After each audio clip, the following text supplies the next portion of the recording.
Okay, so let us begin this amazing and wonderful topic Ind AS 101, first time adoption of Indian accounting standard। तो ये marathon revision की batch है और इसमें हम जल्दी से आपको कवर करा देंगे Ind AS 101। ध्यान देंगे, आपका चैप्टर इम्पॉर्टेंट है। कभी कभी इसमें से एग्ज़ाम में एक 5-10 मार्क का क्वेश्चन आता है और आपके स्टडी मटेरियल में कुछ लेंदी क्वेश्चंस हैं, अगर वो आ गए गलती से तो फिर 14 मार्क्स तक का ये चैप्टर पे वेटेज हो सकता है। एमसीक्यू के लिए भी चैप्टर इम्पॉर्टेंट हो सकता है, यहाँ से काफ़ी एमसीक्यू बनाए जा सकते हैं। सो ये स्टैंडर्ड जो है बहुत ही यूनिक है। ये एक कंपनी के जीवन में सिर्फ एक बार ही अप्लाई होने वाला है। कब? जब वो पहली बार इंड एस अप्लाई करने जाएगी, यानी आपको पहली बार जब इंड एस एप्लीकेबल होगा तो पहले आप क्या फॉलो करते थे? इंडियन गैप, जिसको हम बोलेंगे प्रीवियस गैप, यानी अकाउंटिंग स्टैंडर्ड। अब वो कंपनी को इंड एस फॉलो करना है, तो जो ट्रांजिशन होगा उस समय आपको क्या करना है वो स्टैंडर्ड में बताया गया, और ये स्टैंडर्ड का पर्पस है to make your transition easier. Simply speaking इसका कहना है कि आप जो फाइनेंशियल स्टेटमेंट बनाओगे it should be now based on Ind AS, but उसके लिए आपको एक ओपनिंग भी बैलेंस शीट चाहिए रहेगी। तो वो ओपनिंग बैलेंस शीट जो है आपने बनाया था प्रीवियस गैप में, बट ये बोलता है वो ओपनिंग बैलेंस शीट एज पर इंड एस होनी चाहिए। तो थियोरेटिकली इसका मतलब है कि जितने भी आइटम आपके बैलेंस शीट में आ रहे हैं they should be calculated using end S. लेकिन अगर हम इतना पीछे जाएंगे, पहले हमने एस फॉलो किया और ये बोल रहा है रिट्रोस्पेक्टिवली इफेक्ट से इंड एस अप्लाई करो, तो कंपनी को तो बहुत दिक्कत हो सकती है। तो उन्होंने क्या किया, स्टैंडर्ड में काफ़ी सारे एग्जेम्पशंस एंड रिलैक्सेशन दिए हैं so that company can smoothly transit to Ind AS. ठीक है, उसमें जो एग्जेम्पशंस और रिलैक्सेशन है कुछ मैंडेटरी है और कुछ ऑप्शनल है। So this is the purpose of Ind AS 101. It will help the company to smoothly transit to Ind AS when it applies Ind AS for the first time. Standard भी जानती है कि अगर मैंने सब कुछ रिट्रोस्पेक्टिवली इफेक्ट से बोल दिया तो इसमें कंपनी को बहुत कॉस्ट लगेगा compare to the benefit that they will get. इसलिए उन्होंने कॉस्ट बेनिफिट के बीच एक बैलेंस बनाने की कोशिश की है। अदरवाइज आपको first time end AS apply करने में बहुत कॉस्ट लग सकता है अगर सारे ट्रांजैक्शन को आप रिट्रोस्पेक्टिव इफेक्ट से कैलकुलेट करेंगे तो। ठीक है, तो उन्होंने स्टैंडर्ड इसी पर्पस से डिज़ाइन किया है ताकि स्मूथली कोई कंपनी इंड एस की ओर ट्रांजिट कर जाए। An entity will apply this end S in its first end S financial statement. सिर्फ एक बार जीवन में ये स्टैंडर्ड आपको एप्लीकेबल होगा जब फर्स्ट टाइम आप इंड एस अप्लाई करते हैं। और अगर आप इंटरिम फाइनेंशियल रिपोर्ट भी बनाते हैं, अगर आप इंटरिम फाइनेंशियल रिपोर्ट भी बना रहे हैं तो सपोज फॉर एग्जांपल आप स्क्रीन पे एक बार देखेंगे कि मान लो मेरा जो ईयर जहां पर मुझे इंड एस एप्लीकेबल हुआ 1/4/24 से सपोज हो गया, तो मेरा फाइनेंशियल ईयर क्या होगा 1/4/24 टू 31 मार्च 25। और अगर मैं इंटरिम रिपोर्ट बना रहा हूँ, यानी कि मेरा पहला जो क्वार्टर है quarter 1, it covers 1 April 24 to 30 June 24, क्या इस पे भी इंड एस अप्लाई करेंगे? यस। क्या सेकेंड क्वार्टर पे भी इंड एस अप्लाई करेंगे? यस। तो अगर यहाँ पर इंड एस एप्लीकेबल हो गया तो इसका मतलब है उस फाइनेंशियल ईयर के सारे इंटरिम पीरियड पर भी इंड एस अप्लाई करना पड़ेगा। Is it right? तो मेहनत बहुत है। Date of transition to Ind AS, इसको लिखना very very important. Date of transition, इसी डेट को आपको एक बैलेंस शीट बनानी होती है और फिर उसी बैलेंस शीट को आपको आगे कैरी फॉरवर्ड करना होता है। तो ये डेट ऑफ ट्रांजिशन क्या होता है?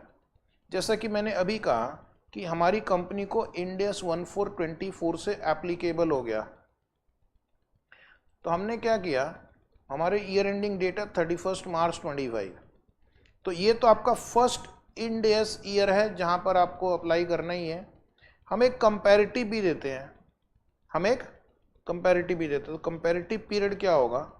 Comparative period will be 1423 to 31st March 24, ये हो गया मेरा कंपैरेटिव पीरियड। तो स्टैंडर्ड क्या कहता है कि आपको एक बैलेंस शीट यहाँ पर बनानी पड़ेगी, इसको हम बोलते हैं डेट ऑफ ट्रांजिशन। तो फर्स्ट टाइम जब आप इंड एस अप्लाई करोगे तो 3 बैलेंस शीट बनेगी। एक बैलेंस शीट तो जो आपको बनानी ही है एज एट 31st March 25, ये पहली बैलेंस शीट। एक उसकी कंपैरेटिव बैलेंस शीट बनानी पड़ेगी, और इस बैलेंस शीट को बनाने के लिए आपको इसका ओपनिंग बैलेंस भी तो चाहिए, तो उसके लिए एक बैलेंस शीट 1423 को बनेगी, and that is called date of transition. और इसी डेट को आपको क्या करना है, मैक्सिमम जो एडजस्टमेंट स्टैंडर्ड में दिए गए हैं जो भी, वो इसी डेट के लिए दिए गए हैं कि ये ओपनिंग बैलेंस शीट कैसे बनेगी, how will you prepare this opening balance sheet. एक बार ये बन गया तो फिर इसके आगे आपको उसको सिर्फ कैरी फॉरवर्ड करना है बेस्ड ऑन इंड एस। लेकिन इसके पहले यानी कल तक आप क्या फॉलो कर रहे थे, कोई दूसरा गैप जिसको हम बोलेंगे प्रीवियस गैप। इंडिया में बेसिकली आप अकाउंटिंग स्टैंडर्ड्स फॉलो कर रहे थे इसके पहले, है कि नहीं। इंडिया में इसके पहले आप अकाउंटिंग स्टैंडर्ड्स फॉलो करते थे, कुछ गाइडेंस नोट फॉलो करते थे, लेकिन 1 अप्रैल 2023 को जब आप ओपनिंग बैलेंस शीट बनाएंगे तो ये opening balance sheet will be based on Ind S. इतना समझ में आ गया तो बहुत सारा काम मेरा इजी हो जाएगा। The beginning of the earliest comparative period for which an entity presents financial information under Ind S in its first end S financial statement. अगला एक कॉन्सेप्ट है डीम्ड कॉस्ट का। ये जो स्टैंडर्ड है ना, इन्होंने कई जगह पे रिलैक्सेशन दे के रखा हुआ है। फॉर एग्जाम्पल हमारा एक स्टैंडर्ड है Ind AS 16, property plant equipment. इसके पहले आप ओल्ड गैप में AS 10 फॉलो करते थे। जब आप इंड एस अप्लाई करेंगे तो on the date of transition आपके जितने भी PPE आइटम है, जितने भी PPE आइटम है, आइडियली वो क्या होना चाहिए, उसका बैलेंस एज पर इंड एस 16 होना चाहिए। मतलब आपको रिट्रोस्पेक्टिवली जाना है। सपोज आपने कोई एसेट 1 जनवरी 2008 को परचेज किया, कोई एसेट को 1 मार्च 2010 को परचेज किया, इन सारे को एज पर इंड एस 16 लेकर आना पड़ेगा।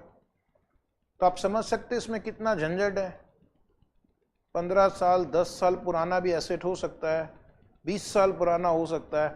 तो अगर हम रेट्रोस्पेक्टिव जाएंगे तो दिक्कत हो सकती है। मतलब दिक्कत यानी उसको प्रैक्टिकली पॉसिबल मुश्किल हो जाता है, टाइम कंज्यूमिंग एफर्ट, डेटा नहीं है, इंसान नहीं है, लोग नहीं है। तो वो क्या करते हैं, वो बोलते हैं यहाँ पर आप क्या करो, एग्जाम्पल दे रहा हूँ कि आप इस दिन जो फेयर वैल्यू होगा वो आप ले लो, and that will become your deemed cost for further accounting. या फिर इस दिन जो आपकी ओल्ड गैप में कैरिंग अमाउंट होगी वो ले लो, then that will be treated as a deemed cost for further accounting. तो उन्होंने क्या किया, डेट ऑफ ट्रांजिशन के दिन कई जगहों पे रिलैक्सेशन दिया है कि आप ये वैल्यू ले सकते हो, and that value will be treated as deemed cost for subsequent accounting, especially in standards like Ind AS 16, Ind AS 40, Ind AS 38, जहाँ पे हमें PPE, intangible asset, investment property, उन सब के लिए आपको पिछले डेटा पे जाने की अगर जरूरत नहीं है, उतना आप नहीं कर सकते, तो उस दिन का वैल्यू लेकर आप अपनी गाड़ी को आगे बढ़ा सकते हैं। ठीक है, अब हमारा आता है what is first end S financial statement. First end S financial statement, तो सपोज मुझे इंड एस 1424 से एप्लीकेबल हो गया, तो मेरा first end S financial statement will be 1 April 24 to 31 March 25। और फर्स्ट इंड एस फाइनेंशियल स्टेटमेंट में आपको क्या करना है, you will have to give an explicit and unreserved statement of compliance.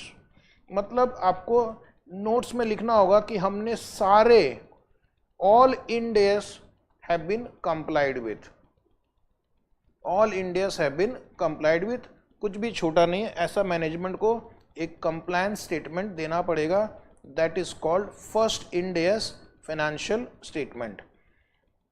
Okay, तो यानी ये जो फाइनेंशियल स्टेटमेंट इस पीरियड के लिए मैं बनाऊंगा that is called first end S financial statement, and this period covered 1 April to 24 to 31 March 25।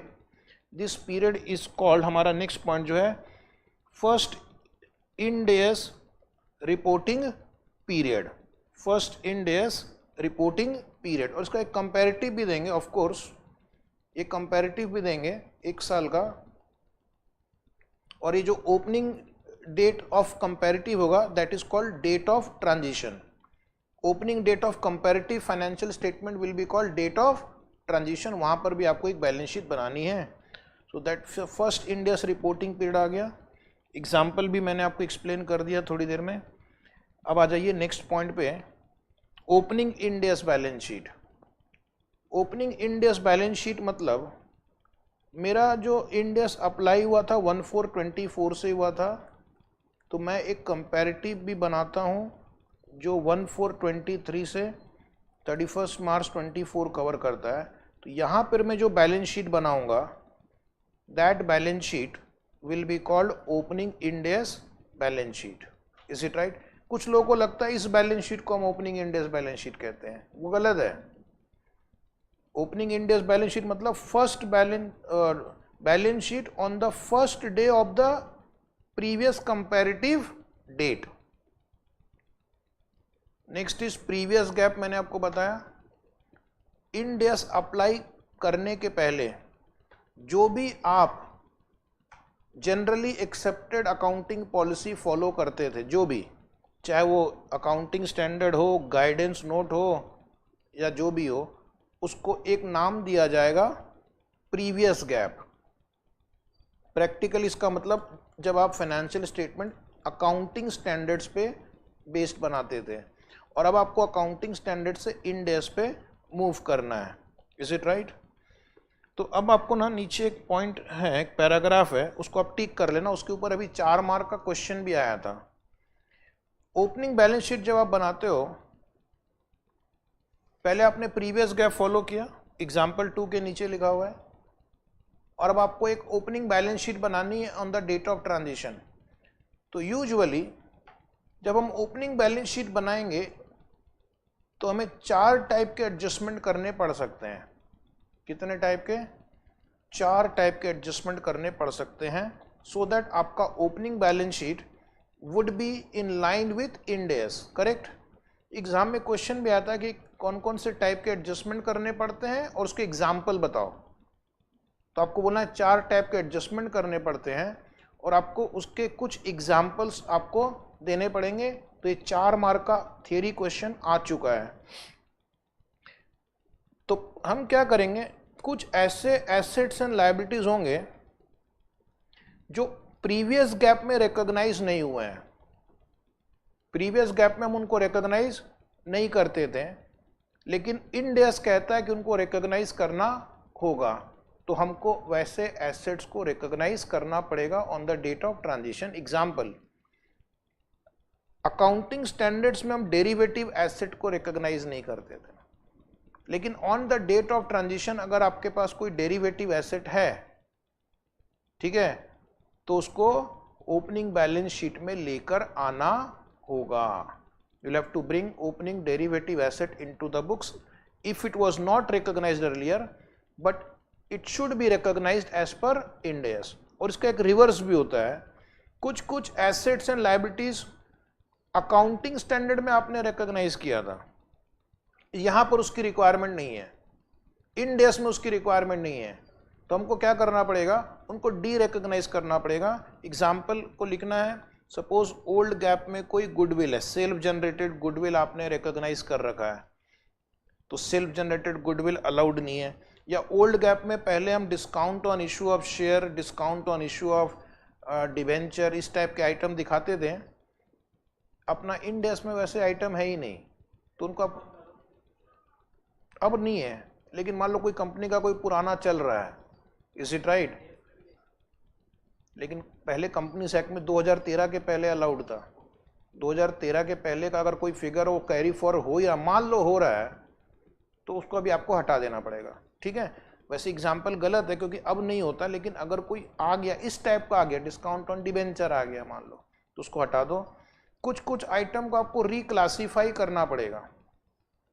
पहले उनका क्लासिफिकेशन कुछ और था, लेकिन इंड एस में उसका क्लासिफिकेशन बदल सकता है। जैसे पहले हम इन्वेस्टमेंट को current investment, long term investment दिखाते थे। अब जो इन्वेस्टमेंट है उसका नाम होता है fair value through P&L account, fair value through other comprehensive income, then amortised cost. Is it right? तो आपको उनकी क्लासिफिकेशन बदलनी पड़ेगी। या पहले हो सकता है कुछ एसेट्स को हम पीपी में दिखाते थे, अब वो इन्वेस्टमेंट प्रॉपर्टी में दिखाना पड़ जाएगा, तो पीपी से निकाल कर मुझे उसे इन्वेस्टमेंट प्रॉपर्टी के नाम से दिखाना पड़ेगा। तो आपको देखना है कि इसकी क्लासिफिकेशन प्रीवियस गैप में क्या थी और इसकी क्लासिफिकेशन इंड एस में क्या होगी, और जरूरत पड़ेगा तो आपको उस आइटम को रिक्लासीफाई करना पड़ेगा। एक एग्जाम्पल मैंने लिख दिया क्योंकि एग्जाम में आपको एक दो एग्जाम्पल पूछ सकते हैं। जैसे मैंने कहा कि इन्वेस्टमेंट प्रॉपर्टी, ओल्ड गैप में इन्वेस्टमेंट प्रॉपर्टी नाम का कोई स्टैंडर्ड था नहीं, और हो सकता है कंपनी उसको पीपी में दिखाती थी, लेकिन अब क्या करना पड़ेगा, उसको अलग से दिखाना पड़ेगा। और एक है उसका किसी एसेट्स एंड लायबिलिटी को आपको रीमेजर करना पड़ सकता है। यानी एसेट एंड लायबिलिटी तो बुक में रहेंगे ही, एसेट एंड लायबिलिटी बुक में रहेंगे, लेकिन उसकी अमाउंट को आपको चेंज करना पड़ेगा एज पर इंड एस। तो इसमें बहुत सारे आइटम इसमें आ जाएंगे, बिकॉज आपको उसको इंड एस के हिसाब से रीमेजर करना पड़ेगा। जैसे for example fair value of share based payment, fair value of share based payment, old GAAP में हम इंट्रिंसिक वैल्यू भी यूज करते थे, लेकिन इंड एस में इंट्रिंसिक वैल्यू अलाउड ही नहीं है। तो वैसे शेयर बेस्ड पेमेंट को आपको फेयर वैल्यू पे लेकर आना पड़ेगा। उसके अलावा आपके पीपी वगैरह की वैल्यू चेंज कर सकते हैं आप, इन्वेस्टमेंट प्रॉपर्टी की वैल्यू चेंज हो सकती है, इन्वेस्टमेंट प्रॉपर्टी की वैल्यू और इंटेंजिबल एसेट की वैल्यू चेंज हो जाएगी। तो काफ़ी सारे चेंजेस हो सकते हैं इसकी वजह से। सो एडजस्टमेंट तो अब होंगे। एडजस्टमेंट कैसे करना है आपको? एडजस्टमेंट देखना है कि आपने प्रीवियस गैप में इसका क्या वैल्यू रखा था और इसकी अभी इंड एस में इसकी क्या वैल्यू होनी चाहिए, और अगर डिफरेंस है तो उस डिफरेंस को आपको क्या करना है, एडजस्ट करना होगा। The resulting adjustments are treated as those arising from events and transactions before the date of transition to Ind AS and are recognized as adjustment। अब एक इफेक्ट तो आपने एसेट में दे दिया, मान लो एसेट की वैल्यू बढ़ा दी, दूसरा इफेक्ट कहाँ जाएगा? सेकेंड इफेक्ट आपको कहाँ देना पड़ेगा? एक इफेक्ट तो आप एसेट या लायबिलिटी में देंगे, second effect will be either in retained earning, either in opening retained earning, या फिर it can be any other appropriate category of equity. Any other appropriate category of equity means it can be any other reserve. Okay, जैसे किसी asset की value बढ़ानी है तो asset account debit to retained earning, किसी asset की value घटानी है तो रिटेन्ड अर्निंग टू एसेट। तो इस टाइप से आपको मोस्टली सारा इफेक्ट कहाँ देना पड़ेगा? रिटेन्ड अर्निंग या अदर रिजर्व में देना पड़ेगा। इसके ऊपर ना आपके मॉड्यूल में 2-3 बड़े बड़े क्वेश्चंस भी हैं, जहां पर आपको एक रिटेन्ड अर्निंग का वर्किंग नोट बना के देखना पड़ता है कि ओपनिंग बैलेंस शीट में फाइनली सारे एडजस्टमेंट के बाद रिटेन्ड अर्निंग का बैलेंस क्या दिखेगा। Is it right? तो आज इस चैप्टर होने के बाद एक आपके स्टडी मॉड्यूल में इंड एस में क्वेश्चंस हैं, उसको कर लेना। अब आपको पता है जब कंपनी इंड एस अप्लाई करेगी पहली बार तो बहुत दिक्कतें आएंगी, क्योंकि हर चीज़ को इंड एस के हिसाब से कैलकुलेट करना on the date of transition एक तो टाइम कंज्यूमिंग है, ऊपर से आपको उतने क्वालिफाइड रिसोर्स लगेंगे, क्वालिफाइड पीपल हायर करेंगे तो बहुत कॉस्टली होगा। तो कॉस्ट बेनिफिट को ध्यान में रखते हुए उन्होंने कहा है कि कुछ जगहों पे हम आपको एग्जम्पशन या रिलैक्सेशन देंगे। इसको हम बोलते हैं एक्सेप्शंस एंड एग्जम्पशंस। इसमें 2 कैटेगरी के होते हैं। एक होता है मैंडेटरी कैटेगरी, यानी यहाँ पर आपको रेट्रोस्पेक्टिव एप्लीकेशन नहीं करना है, स्टैंडर्ड खुद ही मना कर रहा है तो तुम्हें इन सारे एसेट्स एंड लायबिलिटीज को रेट्रोस्पेक्टिव मेजर नहीं करना है, रेट्रोस्पेक्टिव अकाउंटिंग नहीं करनी है। और कुछ जगह पे उसने ऑप्शनल एग्जाम्पशन दिए हैं। ऑप्शनल एग्जाम्पशन मतलब तुम्हारी मर्जी, अगर तुम चाहो तो रेट्रोस्पेक्टिव कर सकते हो और अगर तुम नहीं चाहो तो रेट्रोस्पेक्टिव नहीं कर सकते हो। फिर तुम पूछोगे सर ये मैंडेटरी एक्सेप्शंस कौन कौन से हैं, तो मैंडेटरी एक्सेप्शंस की एक लिस्ट आपको याद रखनी है। ये आपको याद रखना है एक कि कौन कौन से आइटम में आपको रेट्रोस्पेक्टिव इफेक्ट प्रोहिबिट किया गया है और इसको आपको डेट ऑफ ट्रांजिशन से ही अप्लाई करना पड़ेगा। तो एक पहले मैं लिस्ट पढ़ लेता हूँ, फिर एक एक करके डिस्कस करेंगे। Estimates, D recognition of financial asset and financial liabilities, hedge accounting, non controlling interest, classification and measurement of financial assets and financial liabilities, impairment of financial asset, embedded derivative, government loan. इसमें आप क्या करो, exam point of view से government loan को टिक करो। एक numerical question अभी कुछ समय पहले एग्जाम में आया है, गवर्नमेंट लोन को टिक करना, नॉन कंट्रोलिंग इंटरेस्ट को टिक करना। इसके ऊपर क्वेश्चन मॉड्यूल में है, आप उसको पढ़ेंगे। तो मॉड्यूल में नॉन कंट्रोलिंग इंटरेस्ट पे क्वेश्चन है, गवर्नमेंट लोन पे क्वेश्चन है, जो मुझे लगता है वापस वो एग्ज़ाम में फिर से रिपीट होने के चांसेस हैं। अभी हम चलते हैं नेक्स्ट पॉइंट पे, एस्टीमेट्स। अब एस्टीमेट्स का मतलब क्या है कि ये मेरा डेट ऑफ ट्रांजिशन है 1 अप्रैल 2023। हमने यहाँ पर कुछ एस्टीमेट कर रखा है, बराबर। वो हमारी ओपनिंग बैलेंस शीट में कुछ एस्टीमेट दिख रहे हैं। हम कहाँ पे खड़े हैं, हम अभी फर्स्ट फाइनेंशियल स्टेटमेंट बना रहे हैं एज पर इंड एस। तो मेरा 31 मार्च 24 भी आकर चला गया और अभी हम यहाँ पर खड़े हैं। ध्यान रखना हम यहाँ पर खड़े हैं, क्योंकि मुझे तो यहाँ पता चला ना कि मुझे इंड एस फॉलो करना है। मुझे 1 अप्रैल 2024 को पता चला कि मुझे इंड एस फॉलो करना है। तो अब मेरे पास ज़्यादा इंफॉर्मेशन आ गई है, बोलो हाँ। अब मैं पीछे मुड़कर देख सकता हूँ कि ये जो एस्टीमेट मैंने किया था वो सही था या गलत था। तो स्टैंडर्ड कहता है जो भी एस्टीमेट आपने यहाँ पर 1 अप्रैल 2023 को कर रखा है उस फिगर को चेंज नहीं करेंगे, उस अमाउंट को चेंज नहीं करेंगे।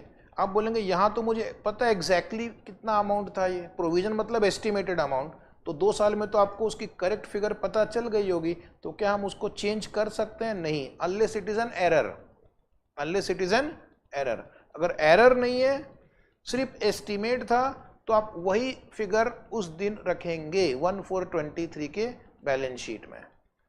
Okay, hindsight information can not be used. Hindsight मतलब पीछे मुड़कर देखोगे तो तुम्हें पता चलेगा कि शायद आपने एस्टीमेट कम ज़्यादा कर दिया। स्टैंडर्ड कहता है नहीं, वो तो एक एस्टीमेट ही था, जब वो एक एस्टीमेट ही था तो उसको वैसे ही रहने दो, उसको चेंज ना करें। Is it right? तो वहाँ पर आपको उतना याद रखना है। Next is D recognition of financial assets and financial liabilities. ये एक बहुत बड़ा स्टैंडर्ड भी है हमारा, इंड एस 109 फाइनेंशियल इंस्ट्रूमेंट। ठीक है, ओल्ड गैप में कोई कॉम्प्रिहेंसिव स्टैंडर्ड नहीं था फाइनेंशियल इंस्ट्रूमेंट पे, सिर्फ एक AS 13 था, छोटा सा। और इंड एस में एक बड़ा सा स्टैंडर्ड है, सबसे बड़ा, जिससे स्टूडेंट बहुत डरता भी है, इंड एस 109, और इंड एस 32 भी है, एक डिस्क्लोजर का भी है। तो हो सकता है कि हमने पहले कोई फाइनेंशियल एसेट या फाइनेंशियल लायबिलिटी को डी रिकॉग्नाइज कर दिया हो। ठीक है, हो सकता है हमने उसको पहले प्रीवियस गैप में, हो सकता है हमने डी रिकॉग्नाइज कर दिया हो। क्या हम उसको इंड एस में रिकॉग्नाइज कर सकते हैं दोबारा? ये ध्यान में रखना, ये रिट्रोस्पेक्टिव का मैंडेटरी एक्सेप्शन है, इसको आप नहीं कर सकते, चॉइस ही नहीं। यहाँ पे अभी हमारा टॉपिक चल रहा है मैंडेटरी एक्सेप्शन। तो स्टैंडर्ड कहता है मान लो कोई फाइनेंशियल एसेट या फाइनेंशियल लायबिलिटी को आपने ऑलरेडी डी रिकॉग्नाइज कर दिया है प्रीवियस गैप में, तो हम उसको हम वापस रिकॉग्नाइज नहीं करेंगे on the date of transition. unless they qualify for recognition as a result of later transaction or event। बाद में अगर कोई इवेंट और ट्रांजेक्शन की वजह से उनको रिकॉग्नाइज करना पड़ा तो कर सकते हैं, लेकिन डेट ऑफ ट्रांजिशन के दिन जो फाइनेंशियल एसेट्स एंड लायबिलिटीज को हमने डी रिकॉग्नाइज कर दिया है उसको वापस रिकॉग्नाइज नहीं करेंगे। So derecognition principle will be applied prospectively from the date of transition to Ind AS. जो चला गया, अब उसको वापस जिंदा करने की जरूरत नहीं है। अब इसके आगे डेट ऑफ ट्रांजिशन के आगे आप इंड एज अप्लाई करेंगे।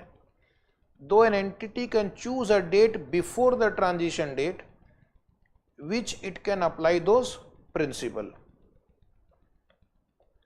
तो ये छोड़ दो, इसको आपको प्रोस्पेक्टिव अप्लाई करना है और जो डी रिकॉग्नाइज हो गया है उसको वापस से रिकॉग्नाइज नहीं करना है।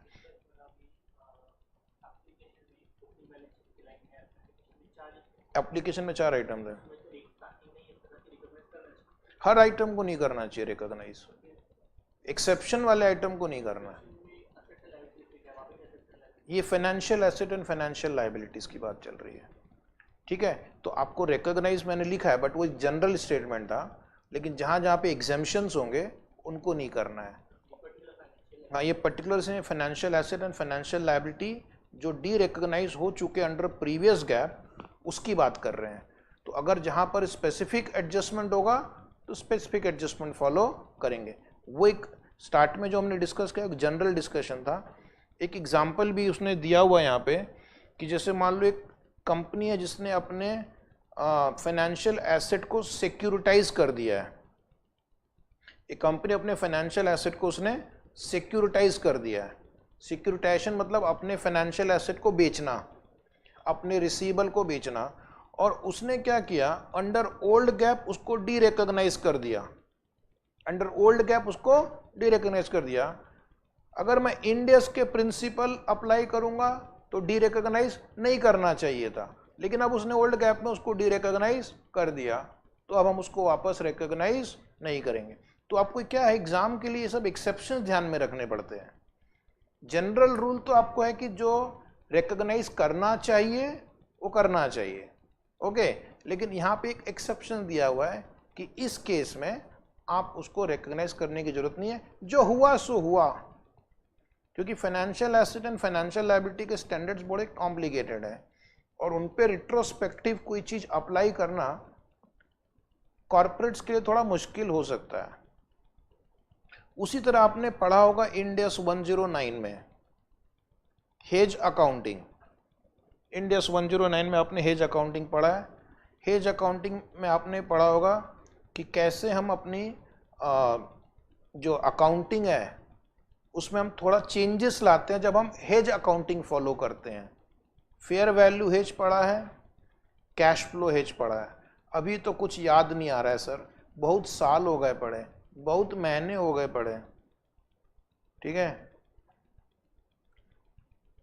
अब ये हेज अकाउंटिंग जो है आप इसको अब रिट्रोस्पेक्टिवली अप्लाई नहीं कर सकते on the date of transition, और ये थोड़ा कॉम्प्लेक्स है इसलिए इसको भी फिलहाल एक्सप्लेन करने का कोई बहुत ज़्यादा बेनिफिट नहीं है। एक बार आप इंड एस 109 पढ़ोगे तो वहाँ पर आपको हेज अकाउंटिंग बहुत डिटेल में एक्सप्लेन कर दिया जाएगा। गिवन टाइम कंस्टेंट अभी मैं आपको पूरी हेज अकाउंटिंग रिवाइज नहीं करा सकता। फाइनेंशियल इंस्ट्रूमेंट स्टैंडर्ड यानी 109 stipulate standard conditions to be met for designating hedged item and a hedging instrument in a hedge relationship. Ind AS 109 में आपको बताया गया कि कब आप एक हेज्ड आइटम को डेजिग्नेट कर सकते हैं जिसकी वैल्यू को बचाना है, और जो डेरिवेटिव या हेजिंग इंस्ट्रूमेंट यूज करते हैं उसको कैसे आपको आइडेंटिफाई करनी है। और 3 important requirements are as under. अब इसको आप टिक कर लो।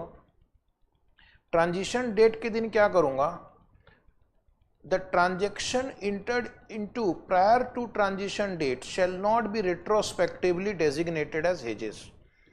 डेट ऑफ ट्रांजिशन के पहले जो भी आपने किया अब उसको रेट्रोस्पेक्टिवली हेज अकाउंटिंग के दायरे में नहीं ला सकते। पिछले वाले को आगे कर सकते हैं बट डेट ऑफ ट्रांजिशन के पहले को हम रिट्रोस्पेक्टिवली हेज अकाउंटिंग में नहीं लाएंगे। where the transaction does not qualify for hedge accounting in accordance with Ind AS 109, it shall not be reflected in the opening Ind AS statement also। तो ये तो बहुत ईजी है कि अगर वो हेज अकाउंटिंग की कंडीशन को क्वालिफाई ही नहीं करता है तो उस पर हेज अकाउंटिंग नहीं अप्लाई करेंगे, और अगर कोई पुराना था तो उस पर भी अप्लाई नहीं करेंगे अगर आपने पहले नहीं कर रखा हो तो। If a net position has been designated as a hedged item under previous GAAP, net position का मतलब buy and sell का net, कुछ लॉन्ग किया है और कुछ आइटम शॉर्ट कर दिया है। वैसे ये इतना इंपॉर्टेंट नहीं है इसलिए आप इस पे ना बिल्कुल स्ट्रेस मत लो, आप चाहो तो इग्नोर कर दो, बिकॉज ये काफ़ी टेक्निकल वर्ड भी है। नेट पोजीशन, फाइनेंशियल मार्केट में आप क्या करते हो, कुछ फाइनेंशियल इंस्ट्रूमेंट बाई करते हो, कुछ सेल करते हो, तो एक नेट पोजीशन बनता है। लॉन्ग किया, शॉर्ट किया। I will repeat, if a net position has been designated as a hedged item under previous GAAP, an entity may apply hedge accounting principle in accordance with Ind AS to an individual item within that net position on the date of transition। अगर आपने already previous gap में किसी item को hedged item designate किया है तो इसमें जो एक आइटम लॉन्ग है और एक आइटम शॉर्ट है उसको आप इंडिविजुअल आइटम को आप हेज अकाउंटिंग अप्लाई कर सकते हैं। In addition, on the transition date, entity is required to measure all derivative at fair value। ये मैंने आपको स्टार्ट में भी बताया था कि मान लो आपके बुक्स में डेरिवेटिव को आपने हटा दिया है तो उन डेरिवेटिव को आप फेयर वैल्यू पे रिकॉग्नाइज करेंगे। And all deferred losses and gains reported under previous gap, अगर प्रीवियस गैप में कोई कैरी फॉरवर्ड या डेफर्ड गेन या लॉस है उसको हम एलिमिनेट कर देंगे। अगर बैलेंस शीट में कोई डेफर्ड गेन या लॉस दिख रहा है, जैसे हमने डिस्कस किया discount on issue of debenture, तो वैसे एसेट्स एंड लायबिलिटीज को हम एलिमिनेट करेंगे। अब इसको मैंने आपको कहा था टिक करने के लिए, non controlling interest. Non controlling interest यानी ओल्ड गैप में इसको हम माइनॉरिटी इंटरेस्ट कहते थे, ठीक है। ओल्ड गैप का स्टैंडर्ड था AS 21, यहाँ पर स्टैंडर्ड है इंड AS 103 लगता है और 110। अब ओल्ड AS 21 में क्या होता था कि अगर माइनॉरिटी इंटरेस्ट नेगेटिव आ गया, याद आपको नहीं होगा लेकिन फिर भी बता रहा हूं, अगर नेगेटिव आ गया तो उसको हम डिस्क्लोज नहीं करते थे, नेगेटिव आ गया तो उसको मैं जीरो ही रखता था। लेकिन इंड AS 110 में आप NCI को नेगेटिव दिखा सकते हैं, ठीक है।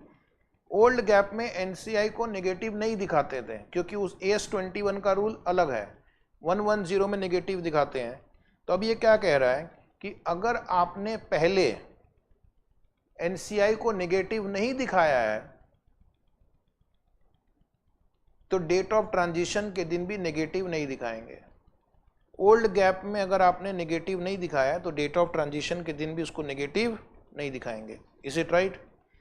सो इसमें लिखा भी है, the following two requirement if not done under previous GAAP should not be done on the respective basis, retrospective basis. Disclose NCI even if the share of NCI were to be showing a deficit balance. इस line का मतलब है कि अगर आपने old GAAP में NCI को negative नहीं दिखाया है तो डेट ऑफ ट्रांजिशन के दिन उसको नेगेटिव नहीं दिखा सकते, फिर रेट्रोस्पेक्टिव अप्लाई नहीं कर सकते हैं। और दूसरा क्या है, ये भी आपको रेट्रोस्पेक्टिव इफेक्ट से नहीं इसका एडजस्टमेंट करना है। Change in ownership interest that do not result into loss of control and also that leads to loss of control. इसके लिए आप ना 2 दिन पहले इंड AS 110 हमने रिवाइज करवाया था, उसमें क्या डिस्कस किया था, अगर आपने मान लो 60% से घटा के 55 कर दिया किसी सब्सिडरी में अपना stake, it is called no loss of control, ठीक है। और अगर आपने मान लो 60 से घटा के 10 कर दिया अपना stake, it is called loss of control. No loss of control या लॉस ऑफ कंट्रोल, इसका जो एडजस्टमेंट 110 में दिया गया है इसका रेट्रोस्पेक्टिव इफेक्ट नहीं देना है। अगर पहले कुछ ऐसे ट्रांजेक्शन हो गए हैं तो उसका इफेक्ट डेट ऑफ ट्रांजिशन के दिन नहीं देना है, ठीक है।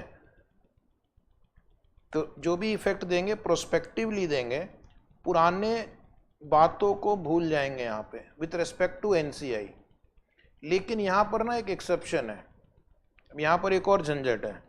झंझट क्या है कि थोड़ी देर में आप देखेंगे कि बिजनेस कॉम्बिनेशन को दो ऑप्शन है, या तो प्रोस्पेक्टिवली अप्लाई करो या फिर रेट्रोस्पेक्टिवली अप्लाई करो। अगर कोई कंपनी ने बिजनेस कॉम्बिनेशन किया है तो उसको ऑप्शनल एग्जम्पशन में लिखा हुआ है, या तो वो प्रोस्पेक्टिवली अप्लाई करेगा या रेट्रोस्पेक्टिवली अप्लाई करेगा। अगर आपने डिसाइड किया कि मैं बिजनेस कॉम्बिनेशन को रेट्रोस्पेक्टिवली अप्लाई करूंगा, ओ माय गॉड, तो बिजनेस कॉम्बिनेशन मतलब आपने वही कंट्रोल आ गया आपके पास। उस केस में आप रेट्रोस्पेक्टिवली एनसीआई को वैल्यू कर सकते हैं। लेकिन अगर आपने बिजनेस कॉम्बिनेशन रेट्रोस्पेक्टिवली नहीं चूज किया है तो फिर आप एनसीआई को रेट्रोस्पेक्टिवली वैल्यू नहीं करेंगे। समझ में आया?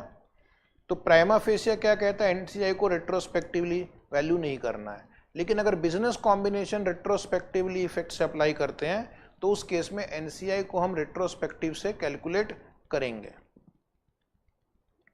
पॉइंट नंबर नेक्स्ट आना, अभी हमारा टॉपिक चल रहा है mandatory exemptions from retrospective effect. उसमें जो अगला आइटम है classification and measurement of financial assets and financial liabilities. तो आपने इंड एस 109 जब आप पढ़ोगे या पढ़ लिया होगा तो उसमें फाइनेंशियल एसेट या फाइनेंशियल लाइबिलिटी की कैटेगरी में आने के लिए कुछ कंडीशंस दिए रहते हैं। उसके लिए काफ़ी सारे कंडीशंस हैं। अब आप डेट ऑफ ट्रांजिशन के दिन खड़े हो, तो क्या आप जब उस एसेट या लायबिलिटी को आपने 5-10 साल 2 साल पहले अक्वायर किया था, रिट्रोस्पेक्टिवली जाकर वो कंडीशन चेक करेंगे या डेट ऑफ ट्रांजिशन के दिन देखेंगे? तो इनका कहना भैया अब उतना पीछे जाना पॉसिबल नहीं है, you can check the classification on the date of transition, ठीक है। तो ये उसके उन्होंने सिंप्लीफाई किया है, क्योंकि कुछ हो सकता है एसेट आपने 10 साल 15 साल पहले अक्वायर किया हो, तो रिट्रोस्पेक्टिवली जाकर उस समय क्या कंडीशंस थी वो चेक करना डिफिकल्ट हो सकता है। So classification based on business purpose model and cash flow characteristic can be done based on facts and circumstances on the date of transition. Underline कर लो, इतना काफी है। तो आपको पिछले 10-15 साल पहले उसकी क्या कंडीशंस थी वो नहीं देखना है, आपको कंडीशंस चेक करना है डेट ऑफ ट्रांजिशन के दिन, राइट।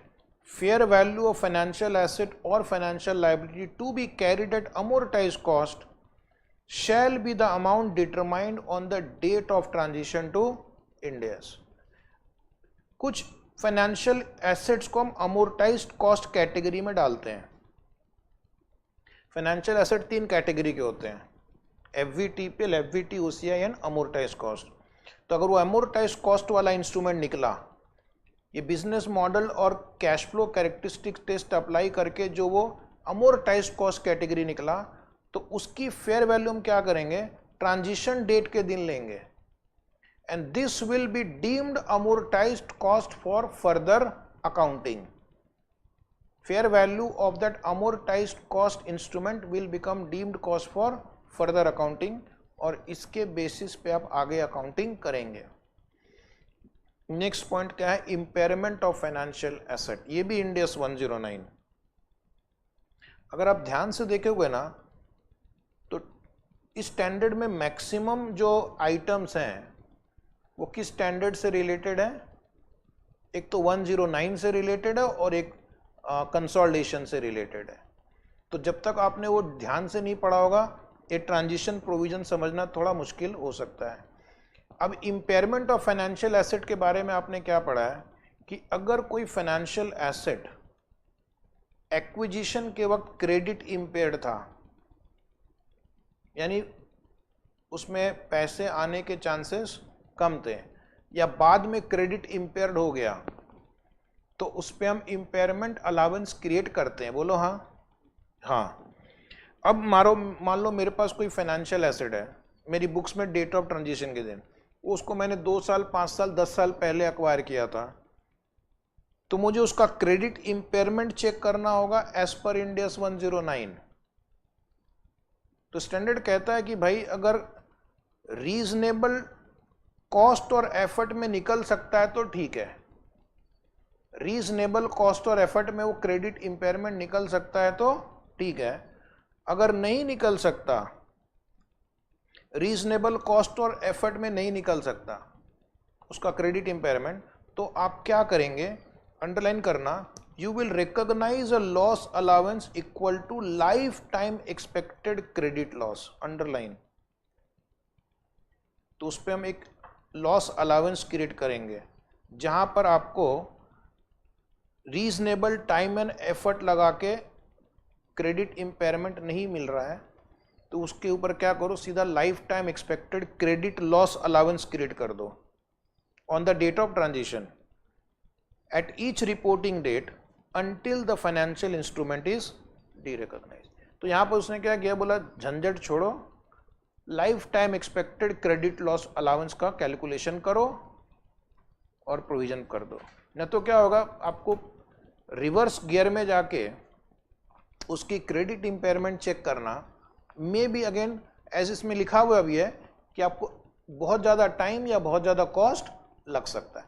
अभी आप सोचो कोई फाइनेंशियल कंपनी है तो उसके 1 लाख कस्टमर हो गए जिसको उन्होंने लोन दिया है कि नहीं, उनको जा के ढूंढ के उनका कितना क्रेडिट इंपेयरमेंट है, it is a time consuming process. Expected credit loss यानी कि इसका मुझे कितना लॉस हो सकता है, उसकी कैलकुलेशन 109 में है। अब वो कैलकुलेशन का तरीका क्या, इंड AS 109 में दिया हुआ है कि आपको देखना है कि इनसे कितना कैश फ्लो आना है, उसमें से कितना कैश फ्लो नहीं मिलेगा और उसका प्रोविजन करना है, ठीक है। तो आप कर सकते हो, प्रोस्पेक्ट कैलकुलेट करोगे और उसका प्रोविजन कर दोगे। अब आ गया एम्बेडेड डेरिवेटिव। एम्बेडेड डेरिवेटिव कौन से स्टैंडर्ड में है, फिर से एक बार, embedded derivative is also in Ind AS 109। Embedded derivative का मतलब होता है जैसे एक होस्ट कॉन्ट्रैक्ट है और उसके अंदर एक डेरिवेटिव इंक्लूडेड है, जैसे कन्वर्टिबल बॉन्ड होते हैं, कॉलेबल बॉन्ड होते हैं। तो अब ये कहता है कि होस्ट कॉन्ट्रैक्ट और डेरिवेटिव का जो असेसमेंट है, थोड़ा सा बैकग्राउंड और दे रहा हूं आपको, डेरिवेटिव को अलग करना होता है और होस्ट कॉन्ट्रैक्ट को अलग करना होता है। इसकी अकाउंटिंग अलग होती है, डेरिवेटिव की अकाउंटिंग अलग होती है। अब हो सकता है ये एम्बेडेड डेरिवेटिव इंस्ट्रूमेंट आपने 10-20 साल पहले इशू किया हो, तो वहां पे जाकर उसका असेसमेंट नहीं करेंगे, डेट ऑफ ट्रांजिशन के दिन हम उसका असेसमेंट करेंगे and based on that you are going to separate host contract from the और derivative from the host contract. Government loan को टिक करना, मैंने थोड़ी देर पहले आपको NCI भी टिक करने बोला था। गवर्नमेंट लोन के ऊपर एक्चुअली एग्जाम में एक क्वेश्चन आ गया है, पहले कौन सा स्टैंडर्ड फॉलो करते थे, AS 12, अब कौन सा फॉलो करेंगे, इंड AS 20, ठीक है। गवर्नमेंट कभी कभी आपको कम रेट पे लोन देती है, गवर्नमेंट ने आपको 10 लाख रुपए का लोन दिया यहां पर 2% इंटरेस्ट पे, तो AS 12 में आप क्या करते थे, आप उसको 10 लाख ही रिकॉग्नाइज करते थे। लेकिन इंड AS 20 क्या कहता है कि अगर आपको मार्केट रेट से कम पे लोन मिला है तो उसमें ग्रांट का एलिमेंट इंक्लूडेड है। तो क्या मुझे ये लोन को रिवैल्यू करना पड़ेगा, गवर्नमेंट लोन में उन्होंने कहा है कि इसको रिवैल्यू करने की जरूरत नहीं है।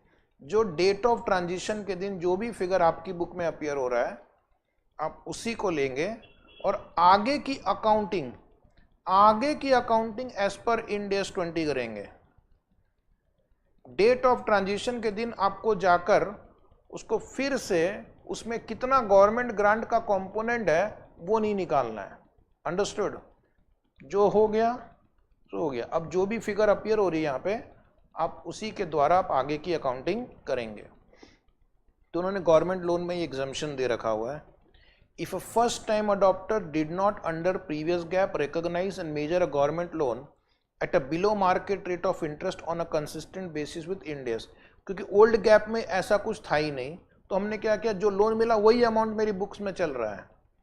It shall use its previous GAAP carrying amount, इसको अंडरलाइन कर दो। तो जो भी प्रीवियस गैप की कैरिंग अमाउंट है on the date of transition, that will become the carrying amount of the loan in the opening Ind AS statement of financial position, और इसके आगे आप इंड एस 109 अप्लाई करेंगे। ठीक है, तो 10 लाख अगर ओल्ड गैप में था तो 10 लाख आप इंड एस में भी लेंगे, लेकिन आगे की अकाउंटिंग है वो होगी किसके अंदर, 109 के अंदर।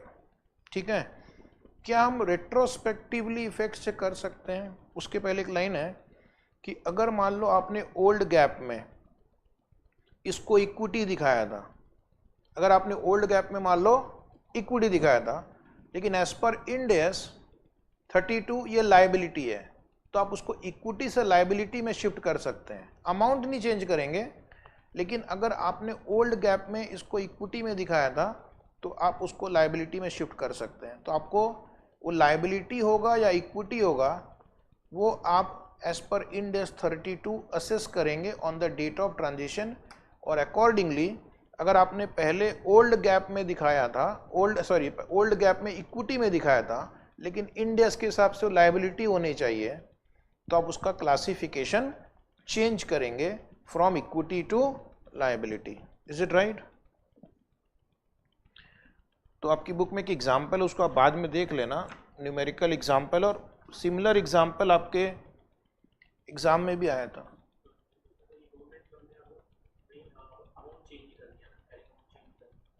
गवर्नमेंट लोन में अमाउंट चेंज नहीं करना, डेट ऑफ ट्रांजिशन के दिन आगे चेंज करेंगे। जैसे इस एग्जाम्पल में आप स्क्रीन पे सिर्फ देखो, कुछ करना मत।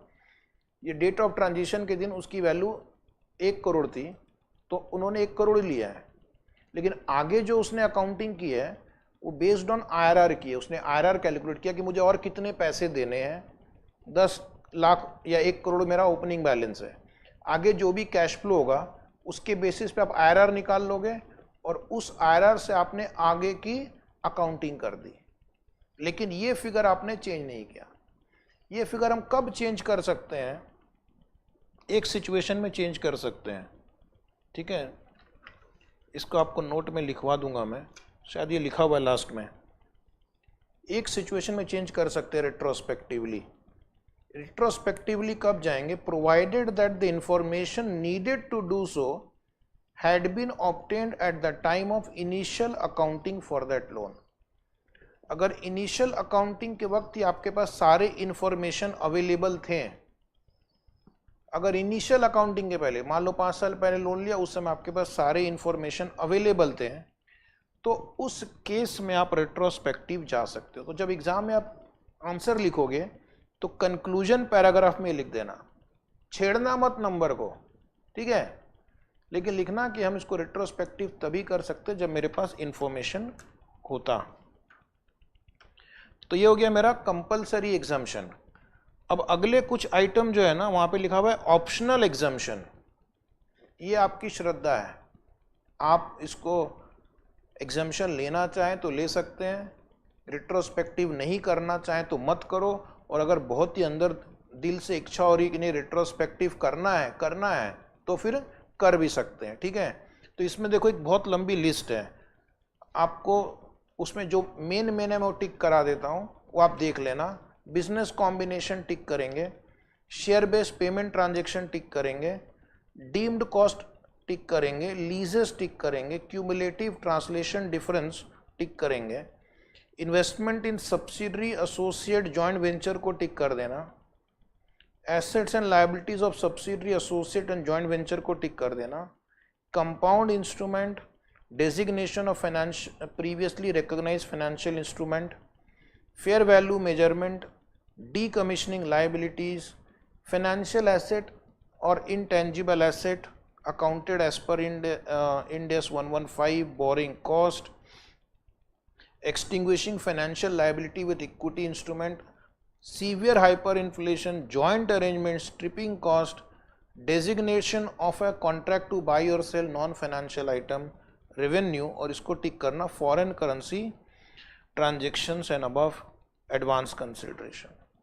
तो बहुत सारे हैं, सारे तो हमारी बुक में एक्सप्लेन भी नहीं किए हुए हैं सबके सब, कुछ कुछ नहीं भी है उतने एक्सप्लेनेशन, और कुछ कुछ आपके ना तो मॉड्यूल में उसके ऊपर कोई एग्जाम्पल या क्वेश्चन है, ना एग्जाम में कोई क्वेश्चन आता है। तो फोकस करेंगे मेन वंस पे। उसमें जो सबसे इम्पोर्टेंट अभी हम डिस्कस कर रहे हैं वो है बिजनेस कॉम्बिनेशन। ये समझ के लो आप, बिजनेस कॉम्बिनेशन में हम क्या करेंगे,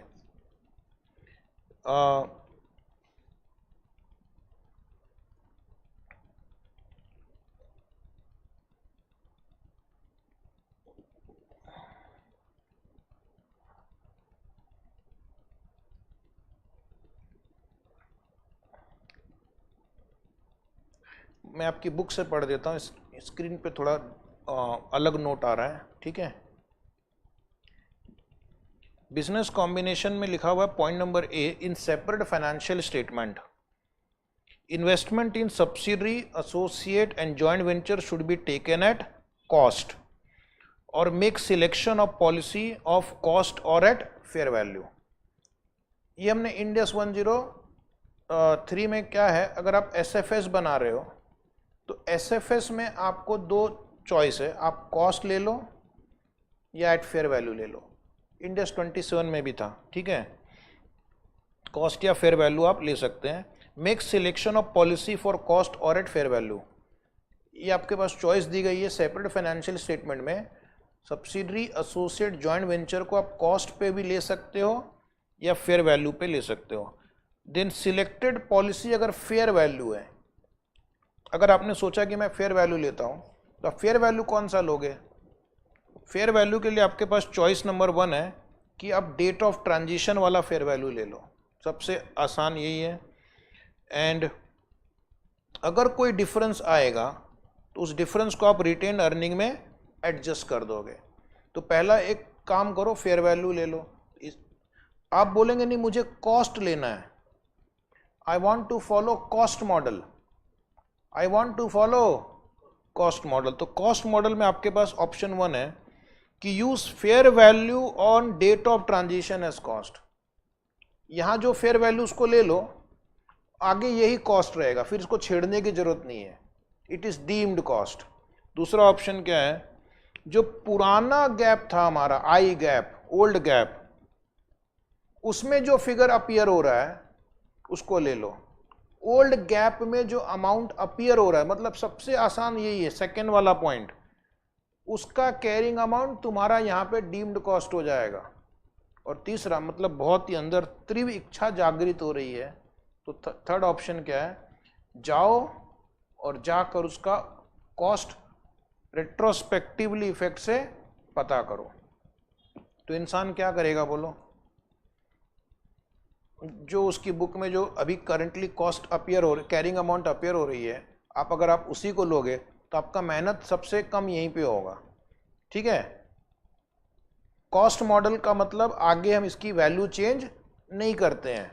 फेयर वैल्यू मॉडल मतलब हर रिपोर्टिंग डेट के दिन उसकी फेयर वैल्यू कैलकुलेट होती है और उसका चेंज दिखाया जाता है।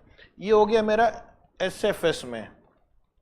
अब मैं आपको बताऊंगा CFS में क्या करना है। स्टूडेंट से रिक्वेस्ट, आप इसको अच्छे से टिक करके रखो।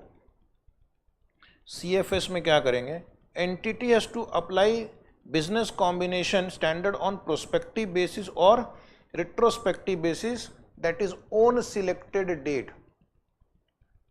हमारा डेट ऑफ ट्रांजिशन 1423 है, ठीक है। चॉइस नंबर 1, पुराने बिजनेस कॉम्बिनेशन को रीस्टेट करने की जरूरत नहीं है, पुराने बिजनेस कॉम्बिनेशन को रीस्टेट करने की जरूरत नहीं, कि ऑप्शनल एग्जाम्पशन है, भूल जाओ, मत जाओ पीछे। लेकिन बहुत इच्छा हो रही है तो क्या कर सकते हैं हम, रेट्रोस्पेक्टिवली कर सकते हैं। कब से, कोई भी एक डेट चुन लो अपनी मर्जी से।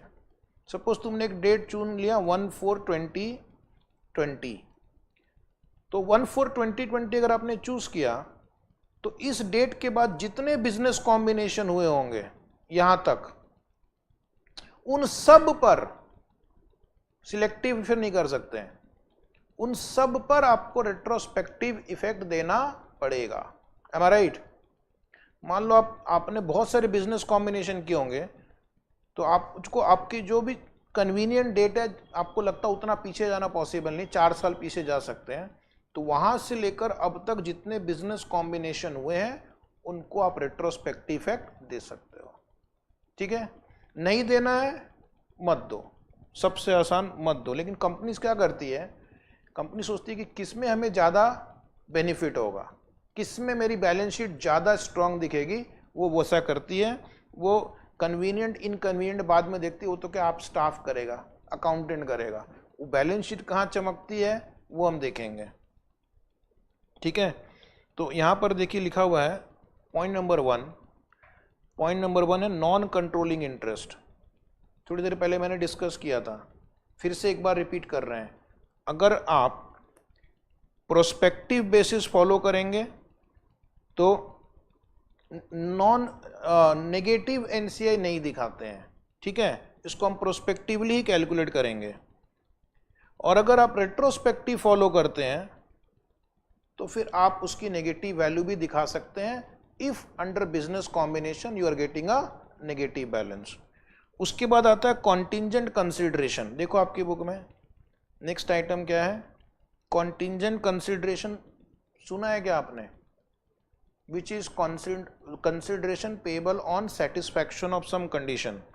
अगर आप रेट्रोस्पेक्टिव फॉलो कर रहे हैं कॉन्टिंजेंट कंसिडरेशन में, देन आपको उसको कैलकुलेट करके रिकॉर्ड करना होगा। लेकिन अगर आप प्रोस्पेक्टिव फॉलो कर रहे हो, बात खत्म, फिर कॉन्टिंजेंट कंसिडरेशन कैलकुलेट नहीं करना है, क्योंकि ओल्ड स्टैंडर्ड में हम वो सब नहीं करते थे। उसके बाद अगला आइटम है deemed cost exemption on PP. अगर आप रेट्रोस्पेक्टिव फॉलो कर रहे हैं, calculate actual cost of PP, no deemed cost exemption for PP. लेकिन अगर आप प्रोस्पेक्टिव फॉलो कर रहे हो तो पीपी में आपको डीम्ड कॉस्ट एग्जम्पशन मिलेगा। Right? Other issues, point number C, other issues. Screen पे नहीं दिख रहा है बिकॉज स्क्रीन पे थोड़ा रेगुलर बैच का नोट्स आ गया गलती से। ठीक है, तो ये ज़्यादा अच्छा है, ये कम समय में रिवीजन हो जाएगा। अदर इश्यूज में लिखा है very very important, if the entity was not subsidiary under old gap but it is subsidiary under Ind S. Oh my God, old standard में सब्सिडरी नहीं थी और न्यू स्टैंडर्ड में सब्सिडरी, ऐसा हो सकता है क्या? ऐसा हो सकता है, क्योंकि कंट्रोल की डेफिनेशन अलग है। ओल्ड स्टैंडर्ड में कंट्रोल मतलब more than 50% share in voting power होना चाहिए था। ठीक है, लेकिन इंड एस 110 में 50% कोई रिक्वायरमेंट कंपलसरी नहीं है। लेस देन 50% होकर भी अगर आप कंट्रोल करते हैं तो फिर आपको सीएफएस बनाना पड़ता है। तो पहले सब्सिडरी थी ही नहीं, लेकिन डेट ऑफ ट्रांजिशन के दिन आपने देखा रहे ये तो हमारी सब्सिडरी है, तो क्या करेंगे? उसको कंसोलिडेट करेंगे। Then we are going to consolidate it. Consider date of transition as the date of acquisition. अब कंसोलिडेशन करने के लिए क्या करेंगे? जो पहले सब्सिडरी थी ही नहीं, तो date of transition will be treated as date of acquisition and you will start consolidation from date of transition only. उसको हम डेट ऑफ ट्रांजिशन कंसोलिडेट करना स्टार्ट करेंगे, भले वो पहले सब्सिडरी नहीं थी। नेक्स्ट है पेरेंट फॉलोज रिट्रोस्पेक्टिव और प्रोस्पेक्टिव बेसिस बिजनेस कॉम्बिनेशन। अगर पेरेंट मान लो रिट्रोस्पेक्टिव या प्रोस्पेक्टिव फॉलो करता है, then all its subsidiary should follow retrospective और प्रोस्पेक्टिव बेसिस। अगर पेरेंट ने डिसाइड किया है कि मैं बिजनेस कॉम्बिनेशन को रेट्रोस्पेक्टिव इफेक्ट से फॉलो करूंगा, पेरेंट ने ये वाला ऑप्शन लिया है, तो सब्सिडरी भी क्या करेगी? सब्सिडरी भी फिर यही ऑप्शन लेगी। और पेरेंट ने डिसाइड किया कि हम प्रोस्पेक्टिव इफेक्ट से बिजनेस कॉम्बिनेशन को अप्लाई करेंगे, तो सब्सिडरी भी प्रोस्पेक्टिव इफेक्ट से बिजनेस कॉम्बिनेशन अप्लाई करेगी। ठीक है, ताकि फाइनेंशियल स्टेटमेंट एक दिखे। एक लास्ट पॉइंट वहाँ पे अंडरलाइन करना,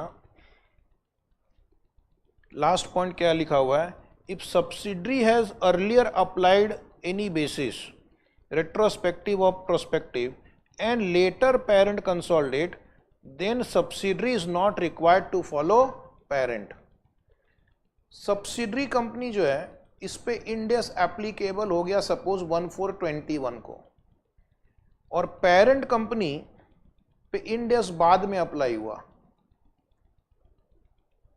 पेरेंट कंपनी पे इंड एस बाद में हुआ, सब्सिडरी पे पहले हुआ। तो ये एक एक्सेप्शन है कि इस केस में जो सब्सिडरी की बुक्स में जो फिगर्स ऑलरेडी चल रहे हैं वही कंटिन्यू करेंगे, क्योंकि उसने ऑलरेडी वो इंड एस पे शिफ्ट हो चुका है, तो उसके फिर फिगर को हम जैसा भी उसने जो भी किया है दोज फिगर्स विल कंटिन्यू। ठीक है, तो ये हमारा बिजनेस कॉम्बिनेशन वाला जो सेक्शन है इस चैप्टर में वो काफ़ी बड़ा है, बट हमने उसको कम समय में समझा दिया। अब हमारा जो नेक्स्ट आइटम है that is called share based payment.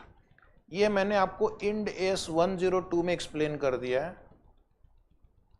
तो इंड एस 102 में हमने ऑलरेडी इसको कवर कर लिया है।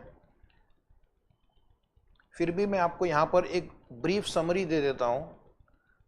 अगर डेट ऑफ ट्रांजिशन के दिन ऑप्शंस आर वेस्टेड यानी कंडीशन फुलफिल हो गए हैं, तो यहाँ पर आपको दो चॉइसेस हैं।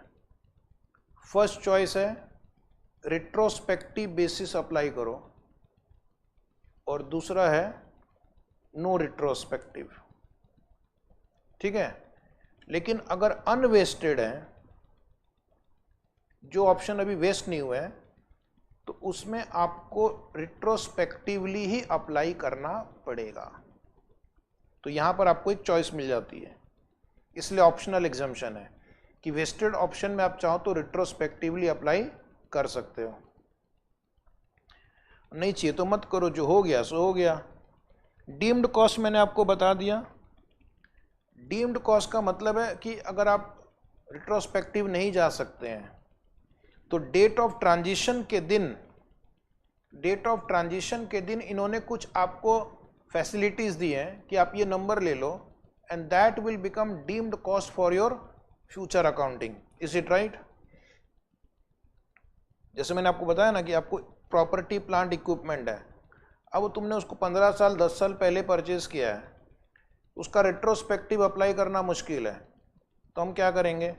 अगर हम रेट्रोस्पेक्टिव कर सकते हैं तो कर लेंगे, नहीं कर सके तो उसकी फेयर वैल्यू लेंगे on the date of transition and that fair value becomes the deemed cost for the purpose of further accounting.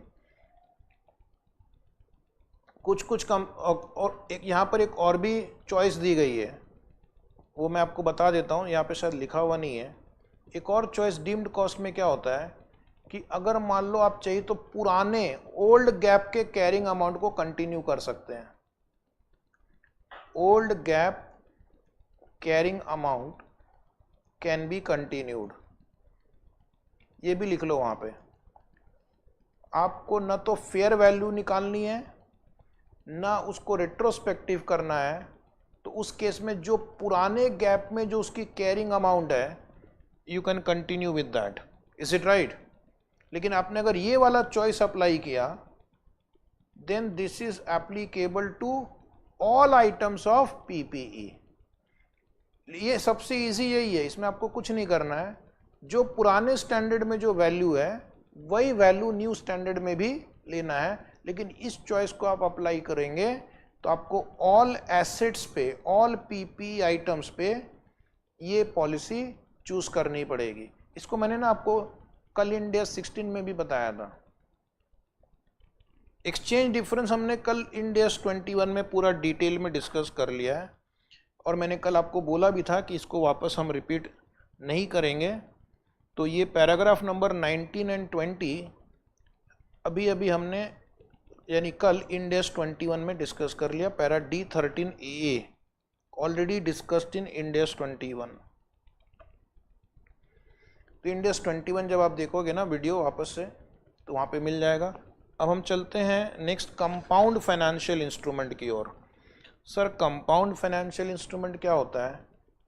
Compound financial instrument में दो कंपोनेंट होते हैं, equity component and debt component, याद आया, इंड एस 32। और आपको equity को अलग करना है, डेट को अलग करना है, और उसकी फिर अलग अलग अकाउंटिंग होती है। तो अब अगर आपको याद होगा तो आपने अकाउंटिंग स्टैंडर्ड में कंपाउंड इंस्ट्रूमेंट का कॉन्सेप्ट ही नहीं था, याद है क्या? वहां पे अगर आपने कन्वर्टिबल डिबेंचर भी इशू किया तो पूरे का पूरा अमाउंट लायबिलिटी में ही दिखाते थे, पूरा अमाउंट। लेकिन इंड एस में आप में अगर उसमें इक्विटी कंपोनेंट है तो उसको अलग करना है, लायबिलिटी को अलग करना है। अब on the date of transition अगर आपकी बुक्स में convertible debenture, convertible preference share है तो उनका रिट्रोस्पेक्टिव इफेक्ट देना थोड़ा डिफिकल्ट हो सकता है। तो यहाँ पर उसने क्या किया, आपको एक ऑप्शन दिया है अलग करने के लिए।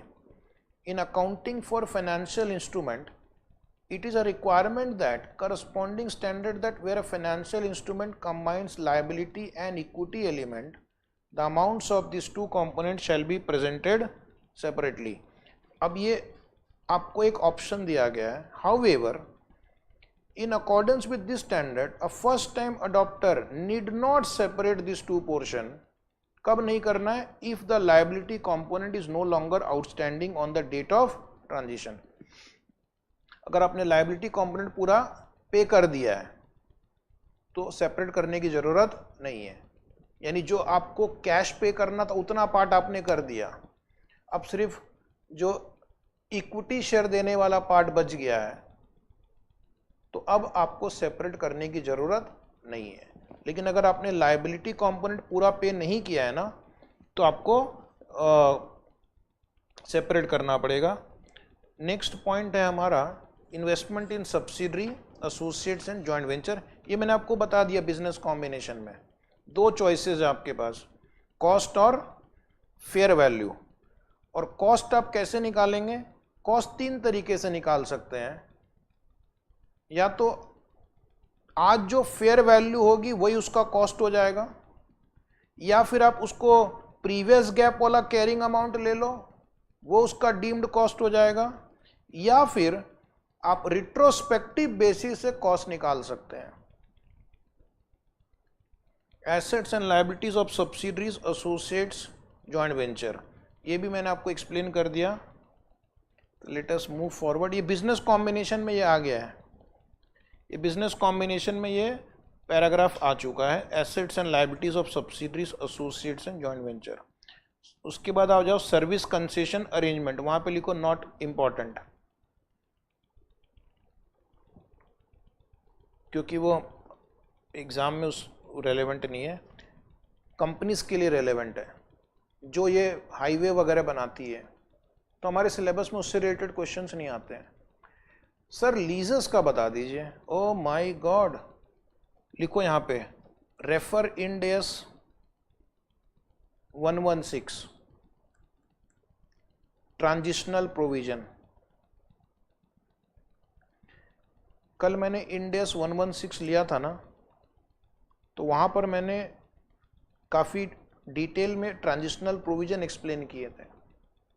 उसमें 3 ट्रांजिशनल प्रोविजन डिस्कस किए थे, full retrospective, semi retrospective and prospective, और तीनों का ट्रीटमेंट भी हमने डिस्कस किया था। तो एक बार वहाँ पर आप इसको देख लेना, इसलिए मैंने यहाँ पे नोट लिखा नहीं क्योंकि रिपीटेशन हो रहा था। Non current asset held for sale and discontinued operation, ये भी आपने कौन से स्टैंडर्ड में पढ़ा है? 105 में, याद है क्या? तो अगर आपने किसी एसेट को हेल्ड फॉर सेल कर दिया है तो उसकी fair value less cost to sell हम कौन से दिन डिटरमाइन कर सकते हैं? On the date of transition. Date of transition है 1423, आपने इसको क्लासीफाई किया होगा हेल्ड फॉर सेल मान लो 1 साल पहले, तो आपको पीछे नहीं जाना है, आप इस दिन इसकी FVLCTS निकाल सकते हैं। ये आपको ऑप्शन दिया गया है कि ऐसे आइटम के लिए रिट्रोस्पेक्टिव जाने की जरूरत नहीं है। पैराग्राफ 20 को 2 को भी आप इग्नोर कर दीजिए, 27 को। No decommissioning liability, trust में, हाँ ऐसा नहीं कि मेरे को जल्दी कंप्लीट करना है इसलिए मैं कर रहा हूँ, नॉट रिक्वायर्ड।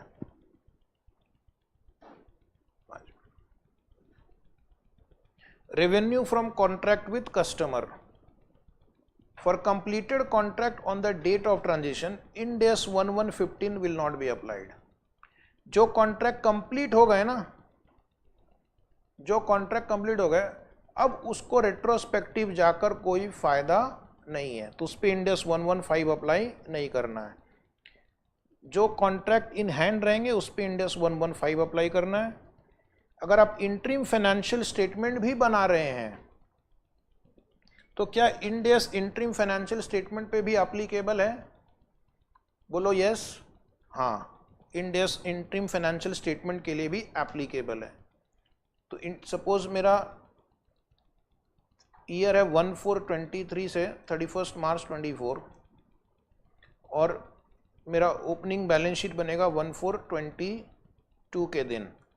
तो और यहाँ पर मुझे इंटरिम फाइनेंशियल स्टेटमेंट बनानी है फर्स्ट क्वार्टर की, तो मुझे कुछ डिस्क्लोजर्स देने पड़ेंगे, कुछ स्टेटमेंट बनाने पड़ेंगे. क्या क्या बनाने पड़ेंगे देखना. एक तो आपको रिकंसिलेशन बनाना पड़ेगा. रिकंसिलेशन कब बनाना? On the date of transition. मतलब यहां पर आपका ओल्ड इक्विटी कितना था और न्यू इक्विटी कितनी होगी एज पर इंड एस. इसके ऊपर एग्जाम में ना एक बार क्वेश्चन भी आया हुआ है, इसलिए इसको टिक करना है. रिकंसिलेशन वर्ड को टिक करना है. मॉड्यूल में भी क्वेश्चन है, मॉड्यूल में भी क्वेश्चन है. तो आप क्या करेंगे, ओल्ड इक्विटी और न्यू इक्विटी के बीच जो डिफरेंस है उसको आप रिकंसाइल करेंगे. In accordance with previous GAAP at the end of the comparable interim period to its equity under Ind AS on that date. एक reconciliation of total comprehensive income बनाएंगे. और फर्स्ट इंटरिम फाइनेंशियल स्टेटमेंट में it will also prepare a reconciliation of, ये मैंने आपको बताया अभी, equity from previous GAAP to Ind AS at transition date. यानी आपका दोनों इक्विटी में डिफरेंस का कारण क्या है. And last years total comprehensive income, ये शायद नहीं लिखा हुआ है वहां पे, छोड़ रहने दो. Last part, presentation and disclosure in the financial statement. वापस फाइनेंशियल स्टेटमेंट जब फर्स्ट टाइम आप बनाओगे तो एक स्टेटमेंट ऑफ रिकंसिलेशन बनाओगे जो आपको टिक करना है. मतलब ओल्ड गैप में हमारा रिटेन्ड अर्निंग कितना था और न्यू गैप में रिटेन्ड अर्निंग कितना है. तो बीच में आपने जो बहुत सारे एडजस्टमेंट किए हैं ना, उसका आपको यहाँ पे इफेक्ट दिखाना है. That is called reconciliation. जैसे आपने कोई एसेट की वैल्यू बढ़ा दी, घटा दी, लायबिलिटी बढ़ा दी, घटा दी, तो उसका दूसरा इफेक्ट बार बार वो इक्विटी में जा रहा है. तो आपको एक रिकंसिलेशन स्टेटमेंट बनाना पड़ेगा on the date of transition. इसके ऊपर एक न्यूमेरिकल क्वेश्चन है, एग्जाम में आप देख लेना. एक आपको statement of reconciliation of total comprehensive income बनानी है. एंड इंटरिम फाइनेंशियल रिपोर्ट के बारे में भी लिखा है, the above two reconciliation should be given for the part period and on year to date basis also. कौन कौन से स्टेटमेंट हमें बनाने हैं? हमें 3 बैलेंस शीट बनानी है. एक रिपोर्टिंग डेट के दिन, मान लो 31 मार्च 25, एक कंपैरेटिव बैलेंस शीट बनानी है, मान लो 31 मार्च 24, और एक on the date of transition balance sheet बनानी पड़ेगी, फॉर एग्जांपल 1423. 2 P&L अकाउंट बनाने हैं, 2 कैश फ्लो स्टेटमेंट बनाने हैं और नोट्स बनाना है करंट ईयर का और कंपैरेटिव पीरियड का. Also the comparative information should be given as per previous gap in addition to the above requirement. तो previous gap के भी फिगर आपको देने हैं ताकि आप कंपेयर कर सको. ठीक है. So this is our Ind AS 101. Thank you very much for joining this batch. Are you feeling overstressed by your CA syllabus? Get the best CA revision lectures by top CA leaders, specially designed to boost your confidence and knowledge. And the best part of the lecture is that they are available at super affordable prices and available at any time, anywhere. So hurry up and place your order from our website kino.in. It is a perfect solution for your last minute revision.